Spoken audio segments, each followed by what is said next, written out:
이 엔비디아와의 비즈니스나 이런 것은 SK 하이닉스보다 훨씬 더 먼저 시작을 했고 기술력도 훨씬 더 뛰어나다고 보고 있었는데, 당시에 2019년 무렵에 메모리 반도체, 그러니까 D램 플래시 시장도 우리가 뺏길 수 없기 때문에 거기에 집중을 했던 거죠. 당시에 HBM을 예측을 해보면 시장에 1%도 안 된다, 이런 얘기들이 많이 돌았어요. 그리고 그때 파운더리 사업에서 2030년도에 TSMC를 능가하겠다, 이런 발표를 합니다. 그런 발표를 해놨기 때문에 삼성은 메모리 반도체에 이어서 파운더리 사업에도 전력 투구를 했었어야 되기 때문에.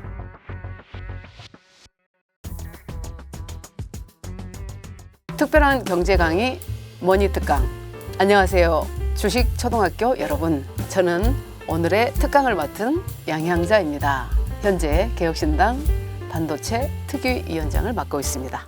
현재 주소도 여전히 글로벌 세계 1위의 반도체 회사죠. 여전히 글로벌 메모리 1위고, 그것이 1993년도부터 지금까지 31년째 이어오고 있는 글로벌 무대에서 1위하고 있는 기업이라는 것은 확실하고요. 그런데 이제 최근에 어떤 몇 년 사이에 급변하는 시장 때문에 상당히 어려움을 겪고 있는 건 맞습니다. 특히 그 SK 하이닉스가 HBM 시장에서 두각을 나타내면서 삼성에게는 더 어려움이 가중되고 있고, 또한 그 파운더리 같은 경우는 TSMC를 따라가지 못하고 그 부분에서도 여전히 주도권을 잡지 못하고 있는 상황이기 때문에 굉장히 어려운 상황인 것은 맞습니다. 이렇게 제가 설명을 드릴 수 있을 것 같습니다. 모의 법칙 다 아시죠? 모의 법칙이 1965년에 고든 무어 박사가 평균적으로 1년 8개월마다 반도체 성능이 2배씩 좋아진다 라고 발표를 한 내용이 있습니다. 그런데 모의 법칙이 15년마다 반도체 성능을 1000배씩 좋아지게 했어요. 이 1000배라는 의미가 뭐냐면 새로운 혁명의 시대가 열린다라는 것을 의미합니다. 그래서 1977년도에 PC가 처음 나옵니다. PC가 처음 나오면서 인터넷과 결합을 하죠. 그래서 PC 혁명의 시대가 열려요. 이것도 다 반도체의 성능에 기반한 어떤 혁명의 시대의 개막을 알렸던 거죠. 그 이후로 15년 후가 사실 1992년이죠. 그때 디지털 기술이 나옵니다. 디지털 기술이 전자산업과 결합하면서 디지털 혁명의 시대가 열려요. 그로부터 15년 후가 2007년 스마트폰이 나오죠. 스마트폰은 모든 기술을 융합합니다. 그래서 모바일 혁명을 일으키게 되죠. 그리고 또 15년 후가 2022년도에 이제 AI 혁명의 시대가 열린 거죠. 그런데 이 반도체 회사들은 그 15년 후에 어떤 기술 혁명이 일어날지를 미리 예측하고 기획할 수 있어야 돼요. 그래서 적어도 2022년도에 AI 혁명의 시대가 열릴 것을 우리는 2007년에 이미 기획을 하고 준비를 해왔었는데, 그것이 어찌된 일인지 중간에 조직 문화가 됐든 어떤 리더십의 부재가 됐든 문제가 있었다는 게 분명합니다. 만약에 2022년도에 AI 혁명의 시대가 열릴 것이라고 우리는 예측을 했지만 그것을 준비하는 데 있어서 제대로 했다면 이 HBM이라는 기술을 함부로 하진 않았을 겁니다. 그래서 그것이 가장 큰 문제라고 보고 있고, 이 엔비디아와의 어떤 비즈니스나 이런 것은 SK 하이닉스보다 훨씬 더 먼저 시작을 했고 기술력도 훨씬 더 뛰어나다고 보고 있었는데, 당시에 2016년부터 19년 그 사이인 것 같아요. 2019년 무렵에 메모리 반도체, 그러니까 D램 플래시 시장도 우리가 뺏길 수 없기 때문에 거기에 집중을 했던 거죠. 당시에 HBM을 예측을 해보면 시장에 1%도 안 된다, 이런 얘기들이 많이 돌았어요. 그리고 그때 아시겠지만 파운더리 사업에서 2030년도에 TSMC를 능가하겠다, 이런 발표를 합니다. 그런 발표를 해놨기 때문에 삼성은 메모리 반도체에 이어서 파운더리 사업에도 전력 투구를 했었어야 되기 때문에 아마도 AI 시대에 제대로 대응하지 못했던 그런 뼈아픈 어떤 실수가 나올 수밖에 없었던 것 같습니다. 많은 분들이 얘기하시듯이 파운더리는 사실 메모리하고는 완전히 업의 개념이 다른 산업인데, 준비되지 않고, 그러니까 어떤 기반이 탄탄하지 않고, 그건 이제 기술력의 기반을 얘기하는데, 기술력이 탄탄하지 않고 그런 상태에서 대만의 TSMC를 능가하겠다? 그것은 허언이죠. 그런 발표를 해놓은 상황이기 때문에 그것을 극복하려고 애는 썼습니다만, 기본적으로 기술력이 없으면 절대로 따라갈 수 없는 게 이 반도체 시장의 어떤 본질이거든요. 그래서 저는 이제 2019년도에 그런 발표를 할 때도 굉장히 우려스러워 했었습니다. 왜냐하면 우리의 현주소를 분명히 파악을 하고 이제 뭐 15년 후든 10년 후든 5년 후든 우리의 어떤 전략을 발표를 해야 되는데 2030년도 가서 TSMC를 능가하겠다? 그건 누가 봐도 그건 어불성설이라고 당시에는 느꼈음에도 불구하고 알고 있었음에도 불구하고 그것을 저는 제대로 말한 사람이 없었다. 그래서 이 반도체 산업이라고 하는 것이 많은 분들이 IT 산업, 첨단 산업, 장치 산업 뭐 이렇게 알고 계시는데 사실은 양심 산업입니다.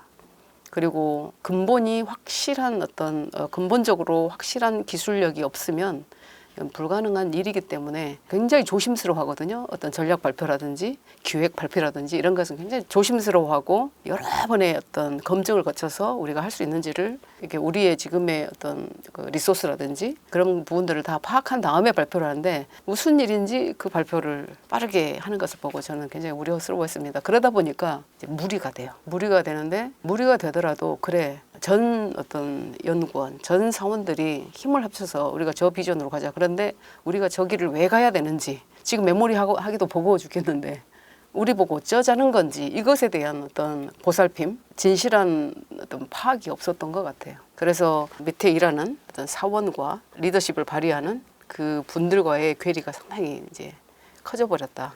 그러다 보니까 점점 TSMC는 따라갈 수 없는, 감히 넘볼 수도 없는 경지에 이르고 그리고 삼성은 점점 어려워지고 그런데 이제 여기서 중요한 것이 뭐냐면 고객은요 싸고 TAT 정확하게 맞춰주고 기술력이 제대로 되어 있으면 부르지 않아도 다 몰려듭니다. 근데 결국은 그런 조직 문화나 리더십 부재나 이런 것들이 궁극적으로 기술력으로 다 표출이 되기 때문에 고객은 본능적으로 금방 알게 되죠. 왜냐하면 수율이 예를 들면 90% 나오는 데랑 수율이 20% 30% 나오는 데랑 그건 코스트 경쟁력이 전혀 되지 않는데 무슨 이유로 주문을 그쪽에다 하겠어요. 그러다 보니까 업의 본질을 이 메모리와 파운더리가 전혀 다른 업의 본질인데 이것을 간과했다. 이렇게 저는 말씀드릴 수 있겠습니다. 이게 이렇게 비교가 돼요. 권호연 회장님이 그 초격차에서도 말씀하셨는데 메모리는 관역이 있는 양궁이라고 보면 파운더리는 관역이 없는 클레이 사격으로 그만큼 어렵다는 얘기입니다. 그리고 고객을 더 먼저 생각을 해야 되고 고객의 니즈를 항상 머릿속에 넣고 고객의 니즈를 머릿속에 넣음과 동시에 10년 또는 15년 후에 글로벌 산업의 패러다임이 어떻게 변화할지를 아주 깊숙이 들여다보고 파악을 할 수 있어야 이게 가능한 산업이다. 이렇게 말씀을 드립니다. 엔비디아에 근무하시는 아주 고위층 분들하고 좀 여러분들하고 이렇게 인터뷰를 좀 해봤어요. 이야기를 나눠봤는데 이런 일화를 얘기를 하시더라고요. 사실 10년 전이나 5년 전이나 엔비디아가 이렇게 컸을 것 같아요. 2020년도만 해도 20년도 10월만 해도 엔비디아의 글로벌 시총이 280조였어요. 삼성전자가 349조였습니다. 그런데 그 엔비디아의 젠슨 황이 우리가 이러이러한 기술의 어떤 반도체가 필요하다라고 방문한 적이 있대요. 그런데 너무나 홀대를 받았다라는 거죠. 엔비디아의 젠슨 황이 삼성을 갔을 때는 너무나 홀대를 받았는데 그래서 그 이후로 잘 보세요. 젠슨 황이 한국에 안 옵니다. 많은 상처가 있대요. 근데 하이닉스는 그런 얘기를 했을 때 찾아왔답니다. 미국으로. 그래서 얘기가 너무 잘 됐고 그래서 고객 관리가 중요하다는 말씀을 그걸로 대변할 수 있을 것 같은데 사실 젠슨 황이 지금도 한국에 안 옵니다. 그런데 한 가지 이제 벤더 밸런싱이라는 이야기 들어보셨죠? 한 업체만 가지고는 이 사업하기가 어려워요. 그러니까 퍼스트 벤더, 세컨 벤더가 있어야 안정적으로 그들도 미래지향적인 사업을 구현할 수 있기 때문에 삼성이 필요하긴 합니다.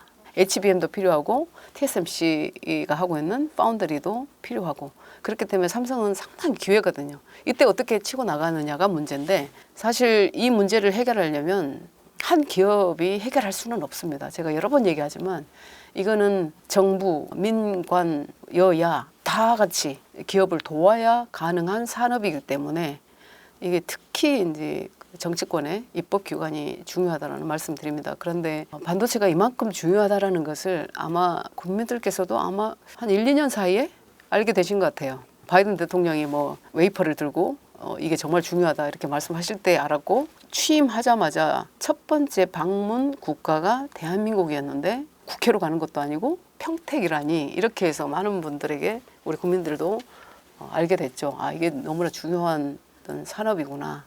그런데 더 중요하게 인식이 된 것이 코로나 때 차량용 반도체, 오토모티브양 반도체 컴포넌트 하나 없어가지고 미국 전역의 자동차 회사들이 올스탑 되는 그걸 목도했거든요.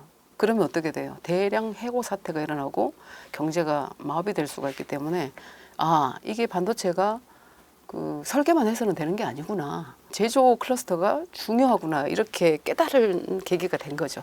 그래서 바이든은 그 이후로 이제 미국의 정책들이, 야, 무조건 이제 제조를 미국에서 할 수 있게 해야 되겠다. 그게 이제 자국 우선주의를 넘어서 국방의 가장 키가 반도체구나 라는 것을 인식시키게 한 칩스 액트법, 그런 법안에 담은 내용들이 다 그런 것이죠.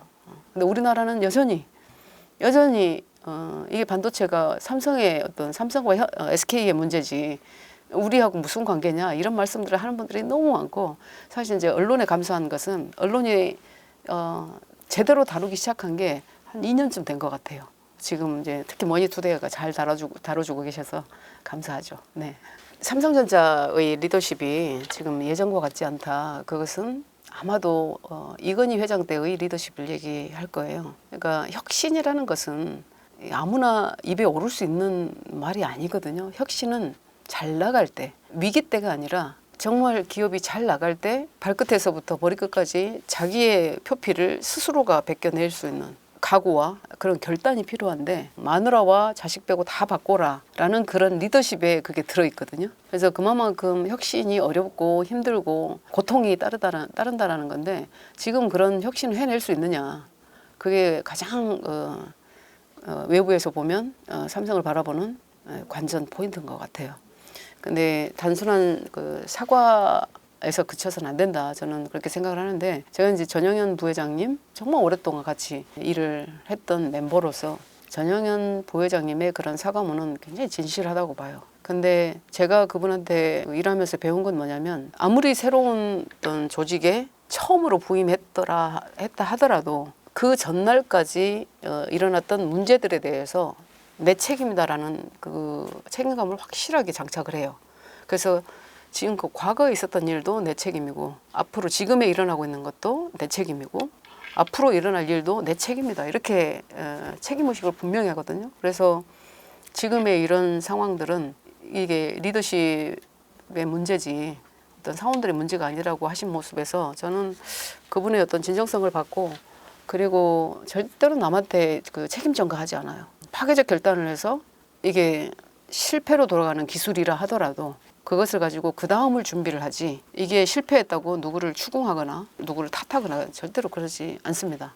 그래서 이분의 사과는 100% 저는 믿어도 되고, 다만 아까 말씀드렸던 것처럼 앞으로 이제 이런 환경에서도 앞으로 구체적인 어떤 방안과 실행력이 더 중요하다, 이렇게 말씀드리고, 잘 하실 것 같아요. 제가 그 최근에 뵀을 때도 문제는 다 이제 파악을 했고, 이거를 여하이 빠른 시간에 고객의 어떤 신뢰를 되찾을 수 있을 것인가에 아주 천착하게 계시더라고요. 굉장히 열심히 하고 계셔요.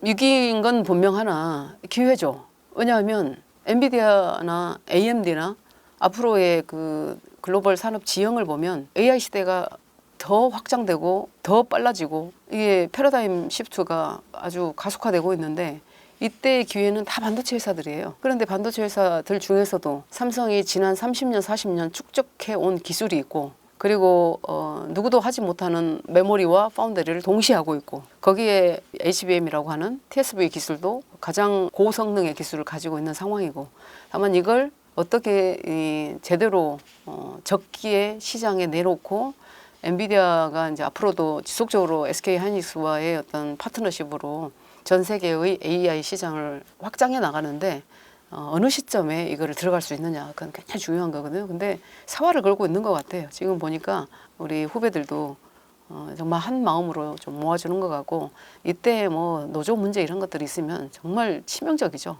그래서 함께 힘을 모으는 일이 가장 중요하다. 기회입니다. 분명한 기회고, 다만 제가 이렇게 확언은 드릴 수 없으나 3년은 어려울 것이다. 어떤 사이클을 잘못되어 있는 것을 제대로 된 궤도에 올려놓으려면 미니멈 3년은 걸릴 것이다 라고 보여져요. 왜 그러냐면 그 반도체 개발의 어떤 궤적을 보면 단기간에 하루아침에 되진 않습니다. 그런 상황을 극복할 수 있도록 전 국민이 정말 응원해주고 응원뿐만이 아니라 기술 인재들을 제대로 이렇게 공급해줄 수 있도록 학계에서도 노력을 많이 해야 되고, 그런데 그러려면 가장 먼저 이제 입법기관이 법안으로 그런 것들을 뒷받침해주고, 사실 정부는 법안에 의해서 실행하는 실행의 주체지, 이게 법안이 없으면 단 한 가지의 일도 할 수 없는 게 사실은 정부예요. 근데 뭐 정부가 못한다 이런 말은 좀 어려운 일이고 어려운 얘기고, 그런데 입법기관이 중요합니다. 네. 대한민국의 어떤 국민성, 근성이 이걸 극복하게 만들어요. 저는 그렇게 확신을 하고 있거든요. 그런데 인텔이나 이런 회사들도 꼬꾸라지지 않습니까? 꼬꾸라지는 회사들 보면 결국은 아니란 거예요. 이 산무원이라는 얘기가 왜 나왔겠습니까? 근데 공무원분들한테 굉장히 죄송하더라고요. 왜 거기다가 공무원에 무원을 붙여가지고 산무원이라는 그런 비아냥의 언어가 됐는지 모르겠는데, 아침에 뭐 9시에 출근해서 6시에 퇴근하고 8시에 출근해서 5시에 퇴근하고, 이게 이런 업이 아니에요. 그러니까 공무원이라든지 의사라든지 이런 것들하고는 전혀 다른 업이기 때문에, 그래서 이런 업을 제대로 해나가려면 모리스 창과 같은, 젠슨 황과 같은, 리사 수와 같은, 일론 머스크와 같은 그런 리더십을 가진 사람이 대한민국에서도 있어야 되죠. 그러나 우리 좀 솔직하게 보면 삼성의 그런 리더십을 누가 발휘할 것인가, 이것에 대한 퀘스천이 있어요. 그래서 제가 늘 어떤 방송에 나가도 이재용 회장님께 얘기합니다. 당당하게 얘기하시라. 지금까지 우리가 쌓아온 역사가 있는데 어디 나가서도 당당하게 얘기하고 비전을 얘기해주고, 사원들은 그거 듣고 싶어 하거든요. 우리의 수장이 도대체 어떤 생각을 가지고 있는지, 어떤 비전을 갖고 있는지, 우리에게 무엇을 요구하는지, 우리의 미래를 어떻게 계획을 하고 있는지, 그걸 기대하거든요. 그런데 삼성에 그게 없어요. 지금 우리 그 MZ 세대들은 일을 하면서도 내가 어느 길로 가고 있는지 그걸 알고 싶어 해요. 그걸 보여줬을 때 자기가 가진 모든 역량을 아주 100%가 아니라 혼신의 힘을 다하는 그런 역량을 가지고 있기 때문에, 저는 삼성이 가고자 하는 어떤 목표, 비전, 그리고 가치와 철학과 지금의 위치와 이런 것들을 계속해서 함께 얘기하고 우리가 함께 가자, 이렇게 그런 메시지가 중요하다고 봅니다. 그렇게 말씀하시면 그건 사실이죠. 그런데 왜 그런 사태가 벌어졌는가를 생각을 해보면 사실 지난 10년간 리더십 부재였어요. 이게 사법 이슈가 가장 컸다라고 저는 보는데, 어찌됐든 지난 10년에 이재용 회장의 어떤 궤적을 보면 리더십 발휘하기가 어려운 상황이었죠. 그러다 보니까 모든 어떤 사업부에서는 도대체 어디서 이런 것들을 결정을 하는 거냐, 우리가 해도 되는 거냐, 이런 것에 대한 물음을 저는 굉장히 많이 들었어요. 제가 2016년 1월 12일 날 이제 정치권으로 들어왔지 않습니까? 그 이후로 그런 얘기를 너무 많이 들어서 정말 안타까웠죠. 벌써 이제 9년이라는 세월이 흐르고 있는데, 지난 10년 리더십 공백이 이런 결과를 초래했다라고도 보여집니다. 그런데 이제 이재용 회장의 주변에 계신 분들이 그 사법 이슈를 같이 해결하는 사람이었기 때문에 의지할 수밖에 없고 결정을 하게 할 수밖에 없었다고 보여요. 그러나 기술은 있지 않습니까? 기술은 재무통이 결정하면 이게 망하게 돼 있습니다. 말씀하신 것처럼 비용 오리엔티드된 어떤 결단을 하기 때문에 무조건 사원들이 더 일을 하려고 해도, 예를 들면 시간의 수당을 더 줘야 되는 거 아니냐부터 생각을 하게 되면, 기술력을 어떻게 따라잡아야 되느냐, 우리가 어떤 비전을 갖고 가야 되느냐가 아니라 이게 어느 정도의 비용이 들어가라고 보게 되면 그 결정은 완전히 이상한 쪽으로 가게 돼 있거든요. 그래서 이번에 그 인사의 메시지는, 저는 전영현 부회장님을 중심으로 기술통들이 어떤 기술의 결정은 해라, 저는 이거였다고 봐요. 그리고 그 주변의 어떤 이 인사의 방향도 보면 그런 메시지가 분명하다고 보여집니다. 그래서 재무는 그냥 재무통의 역할만 하면 돼요. 기술을 이걸 이해하고 내가 결정을 할게 하는 순간 어떤 얘기가 나오냐면, 초등학생도 이해하는 그런 보고서를 써와. 근데 그 보고서 쓰느라고 업의 본질을 잃어버리게 되면 결국은 조직 문화는 그냥 붕괴되는 거죠. 근데 그걸 누구를 탓할 거냐? 지금은 누구를 탓할 시간이 없어요. 자기의 일의 근본적 어떤 문제점을 스스로 파악하고 거기에 올인하는 일밖에 없습니다. 근데 저는 지금도 정말 중요하다고 생각하는 것이 결국은 수장이에요. 한 국가의 수장이 얼마나 중요한지 우리 목도하고 있지 않습니까? 기업도 마찬가지예요. 우리가 보면 잘 나가는 기업들의 수장들을 보면 다릅니다. 이게 철학이 달라요. 인류에 이바지하는 거룩한 일을 전 구성원이 함께 느끼고 함께 가고 있다? 그건 다른 거죠. 근데 노조가 활동을 더 크게 하고 이런 상황에 노조를 탓하는 게 아니라 그런 문화를 만든 리더십 부재가 가장 큰 문제라고 보여지는 거죠. 보세요. 그 스페이스X에 제가 이제 출장을 간 적이 있었습니다. 근데 갔는데 우리 MZ 세대들이 한 9명 좀 거기 근무한다고 하는데 그 친구들의 이야기가 저는 되게 감동적이었어요. 우리는 화성에 인간을 보내고자 하는 그 엄청난 프로젝트의 일원이야. 세상을 완전히 새로운 세상을 만드는데 나는 참여하고 있어. 이걸 일론 머스크는 일깨워준다 이거야. 여기에 할 수 없으면 나가라 이거잖아요. 이 거대한 프로젝트에 당신이 따라올 수 없으면 그냥 그만두면 돼. 이렇게 얘기를 하거든요. 사실 반도체가 그래요. 그래서 그런 내면의 힘 그리고 어떤 목표에 대한 확실한 그 자신감 이런 것들이 뒷받침되지 않으면 불가능한 일이 반도체 일이다. 그리고 다소 그 영웅 심리가 좀 필요해요. 그러니까 사회적으로도 우리가 예를 들면 검사한테 영웅이란 얘기 안 하잖아요. 악을 때려잡는 그런 일을 하시는 분들한테 어떤 대한민국의 미래를 열고 그러지는 않아요. 그러니까 예를 들면 제가 폄훼한다고 생각하실지 몰라서 좀 걱정스러운데 사실은 국내의 비용이 우리는 너무 많아요. 많이 들어가는 게 맞습니다. 금융이라든지 그리고 뭐 법률이라든지 아까 얘기했던 그러니까 내수에 필요한 서비스업에 우리는 너무 많은 비용이 지금 지불되고 있다. 왜? 사회적 갈등이 너무 심화되기 때문에 거기에 비용이 다 들어가 버리고 결국은 글로벌 전쟁터에서 싸워야 되는 장수들한테는 아무것도 없는 거죠. 지금 무기도 주지 않고 그냥 나가서 그냥 몸으로 때워라 이런 거하고 똑같기 때문에 그거에 대해서는 확실하게 우리가 이번 기회에 짚어줘야 됩니다. 우선은 리더십 부재가 제일 컸고 근데 이제 그 리더십 부재가 왜 오게 되냐면 이 글로벌 산업 지형의 변화를 아주 예민하게 파악할 수 있어야 돼요. 리더는 그게 제일 중요합니다. 아까 그랬죠. 77년도에 PC가 나왔을 때 92년도를 준비해야 돼요. 92년도에 준비를 하고 있을 때 어디를 준비를 해야 돼요? 디지털 기술이 나왔잖아요. 그걸 준비를 했었어야 그게 가능하고 그럼 92년도에는 이런 스마트폰 기술이 나올 거라는 모바일 혁명에 대한 준비를 했었어야 돼요. 모바일 혁명의 시대 2007년도에는 AI 혁명의 시대를 준비를 했었어야 돼요. 그게 무서운 일이에요. 근데 그거를 예를 들면 일론 머스크가 가장 잘하죠. 이런 시대가 올 거다. 자동차로 지구를 다 평정한 사람이 화성에 사람을 보내겠다라고 하는 메시지에서 미성을 다 장악하겠다는 얘기거든요. 그럼 그게 끝나는 거예요. 그리고 지금 뭐라 그래요? 이 모든 것을 가능하게 하는 것은 에너지다. 그래서 에너지 회사들을 매입도 하고 에너지 회사들을 키우고 있죠. 그게 이제 테슬라가 자동차 회사가 아니라 에너지 회사다 이렇게 얘기를 할 정도로 그렇게 가고 있는데 리더십이라는 것은 그래서 통찰력이 굉장히 뛰어나야 되잖아요. 근데 아무나 할 수 있는 건 아니죠. 대통령하고 똑같아요. 그래서 이게 리더십 부재가 이제 진짜 중요한 게 미래를 읽는 눈이 있어야 되거든요. 근데 그거는 국가의 지도자도 마찬가지입니다. 기업의 지도자도 마찬가지. 미래를 읽는 눈이 있으려면 정말 많은 어떤 전문가들한테 듣고 자신이 나가서 그런 것들을 체험하고 기술을 알려고 부단히 노력을 하고 그러면서 아주 예민해지는 거거든요. 근데 그게 이건희 회장님은 굉장히 잘하셨잖아요. 아주 골몰하게 공부하시고 그런 데 대해서 탁탁 메시지 내시는 게 다들 이상한 소리라고 생각 안 했잖아요. 이병철 회장님이 1983년도에 28 동경선으로 대한민국의 반도체, 메모리 반도체를 하겠다라고 했을 때 정말 많은 전 세계 사람들뿐만 아니라 국내에서도 단 한 사람도 그것을 동의하는 사람이 없었어요. 우리나라에 어떤 자원으로 이런 얘기를 했었습니다만 이제는 그걸 이어받은 이건희 회장께서 확실하게 제2창업해서 미래를 읽는 눈을 확실하게 가지고 있었죠.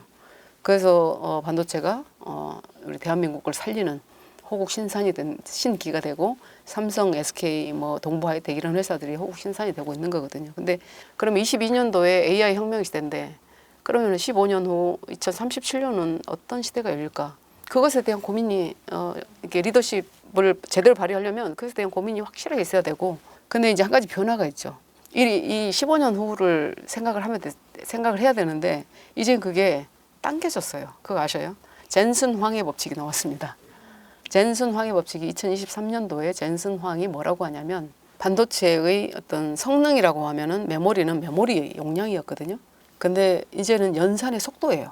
연산의 속도가 10년에 1000배씩 좋아진다예요. 그러니까 10년에 이제 새로운 시대가 열리게 됐어요. 1000배라는 의미가 굉장히 다른 겁니다. 이게 1000배가 좋아지면 완전 패러다임이 완전히 바뀌는 거예요. 그래서 그게 10년 이내로 다가왔다라는 거죠. 그래서 우리가 2032년을 타겟으로 하고 준비를 해야 되기 때문에 지금의 그런 리더십이 그런 리더십을 발휘할 수 있는 상황인가가 되게 중요한 거예요. 그게 이제 보조금을 이야기한 것도 아마 제가 처음이었을 거예요. 왜냐하면 전 세계의 그 경쟁 기업들 그런 국가들의 법이 어떻게 되고 있냐를 제가 이제 계속해서 정리해서 알려드리기도 하고 그랬었는데, 그러니까 미국만 보더라도 지금 당장 인텔에 85억 주잖아요. 그리고 일본 정부가 라피더스 설립에 63억 달러가 지금 배정돼 있고, 그리고 중국의 반도체 대표 기업 SMIC에 2억 7천만 달러의 보조금을 지급합니다. 근데 우리는 보조금을 지급해야 된다고 얘기를 하는데 이걸 어떻게 받아들이냐면 삼성에 유보금이 많은데 왜 줘? 이렇게 나와요. 근데 이게 투자가 천문학적이기 때문에 국가가 함께 하지 않으면 글로벌 경쟁 무대에서 그런 기업들을 따라갈 수가 없다는 건 자명하거든요. 그러니까 라피더스 설립에 이런 그 63억 달러를 주는 이유는 결국은 미래의 파운드리 산업에서 주도권을 쥐고자 하는 일본의 결단이잖아요. 그 회사를 돕는 겁니까 이게?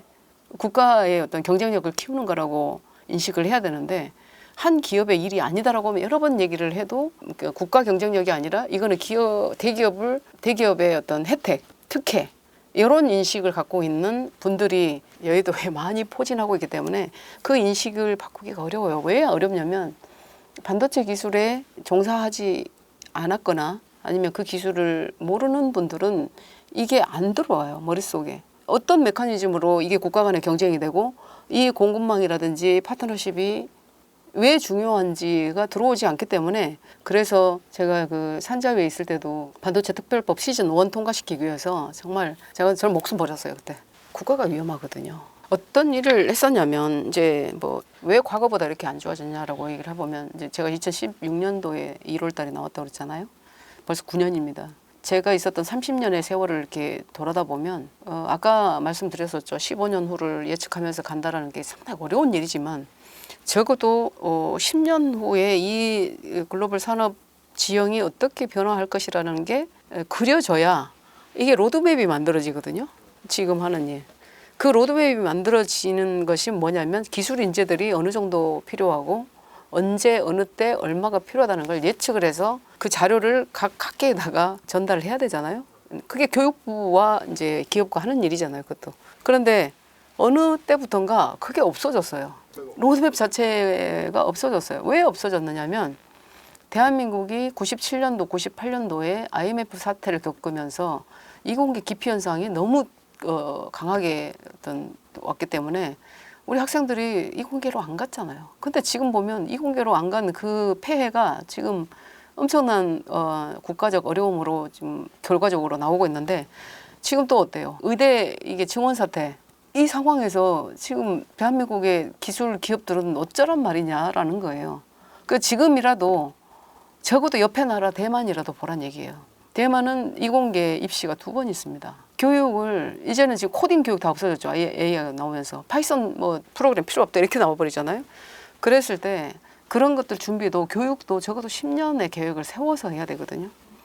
그러려면 글로벌 무대에서 뛰고 있는 미래를 예측하는 기업들과 함께 해야 돼요. 근데 그게 그 로드맵이 함께 가지 못하면 결국은 교육 따로 기업 따로 이게 아니라 지금부터라도 교육부도 사실 교육부 수장도 기술을 아는 사람이라야 됩니다. 교육을 전공한 사람도 좋지만 미래를 예측할 수 있는 사람이라야 되고 이게 기업을 이해하는 사람이 돼야 되고 첨단 기술이 뭔지를 알아야 되는데 지금 우리 그런가요? 계속 뭐 진보 보수 공수만 바꿔가면서 교육이 사라졌다 이렇게 볼 수 있는 거죠. 그걸 바로 잡는 것. 그게 교육 개혁이라고 저는 생각을 하고요. 그다음에 당장 해야 되는 법안들은 당장 52시간 이거 화이트 칼라 exemption 제가 얘기하지 않습니까? 근데 이거 안 풀어주잖아요. 이런 나라가 어디 있어요? 첨단 산업에 그 52시간으로 주당 52시간으로 묶어놓은 나라는 저는 한 나라도 없다고 생각을 해요. 연구 인력들은 처음에 계약을 할 때 성과로 계약을 하지 이걸 시간으로 계약은 하지 않죠.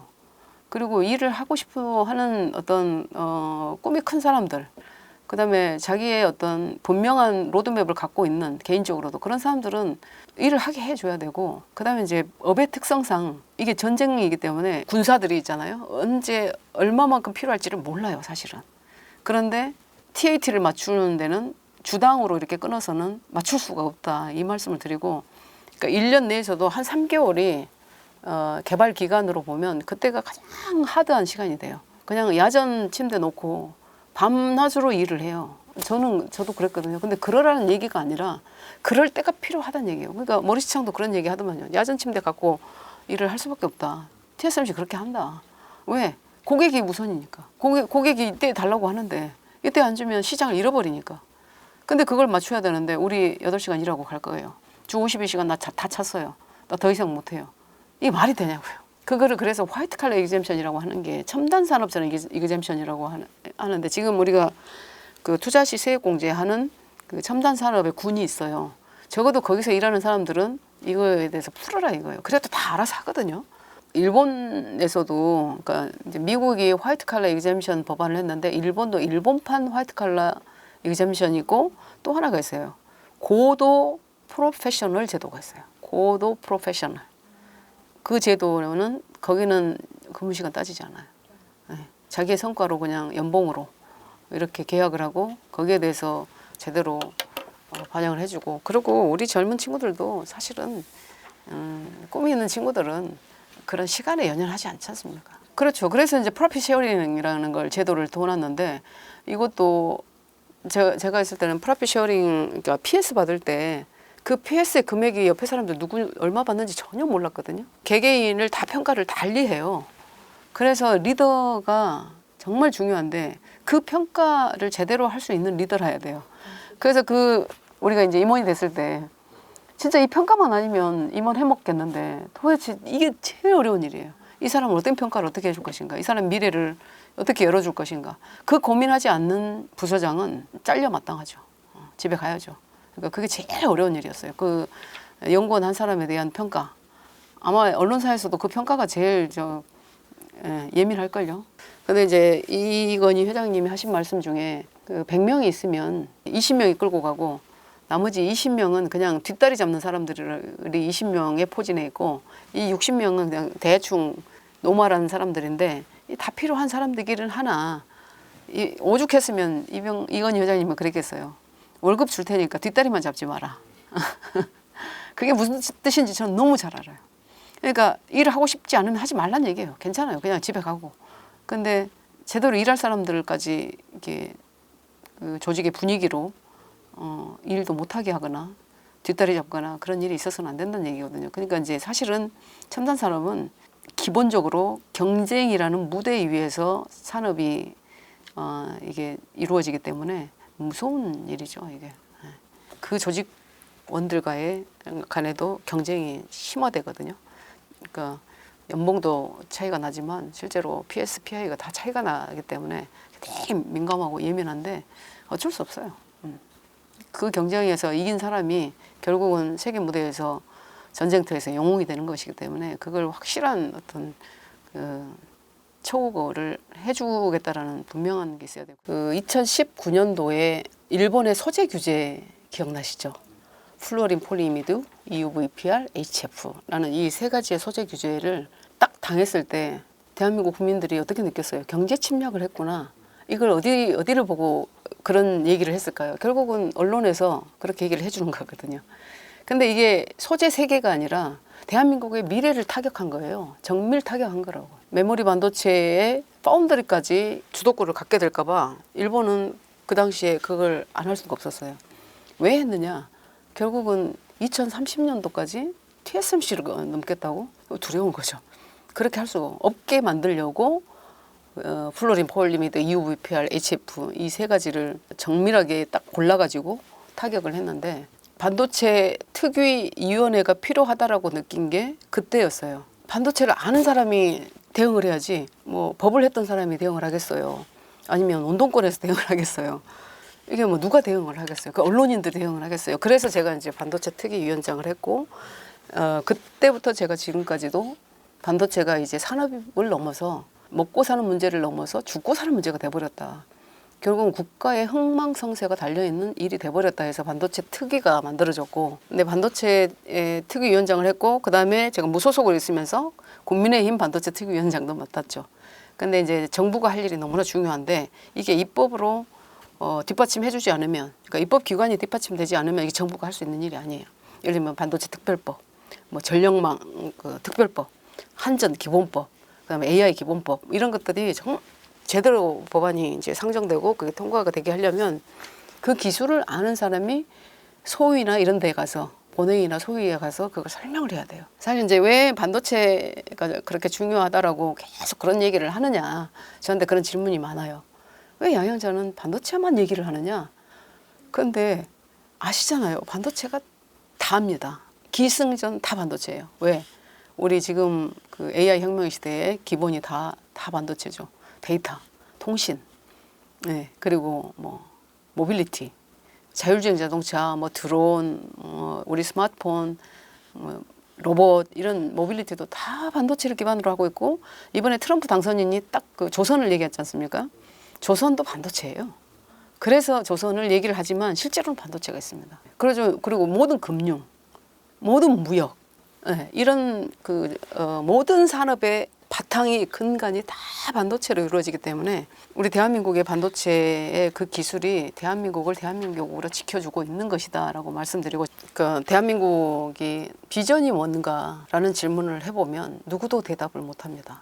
대한민국이 어디로 가고 있는가, 어떤 비전을 갖고 있는가, 어떤 목표로 달려가고 있나요? 저는 일관되게 드리는 말씀이 있습니다. 일단 국민들이 잘 살아야 돼요. 국민이 잘 사는 강한 나라, 부민 강국을 만들어야 된다. 그리고 대외적으로는 누구도 흔들 수 없는 과학기술 강국, 과학기술 패권 국가를 만들어야 된다.